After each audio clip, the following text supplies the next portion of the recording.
জাতীয় প্রেসক্লাবে চক্ষু ক্যাম্প অনুষ্ঠিত হয়েছে। সকালে ক্লাব প্রাঙ্গণে সদস্য ও পরিবারের সদস্যদের জন্য এই ফ্রি চক্ষু ক্যাম্প উদ্বোধন করেন সংগঠনের সভাপতি হাসান হাফিজ।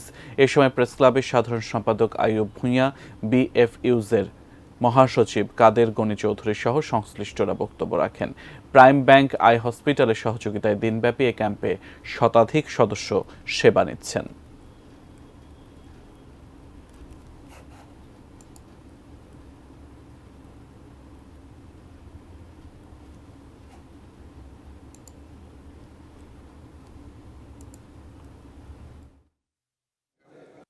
সুস্বাস্থ্য কামনা করছি এবং সুশৃঙ্খলভাবে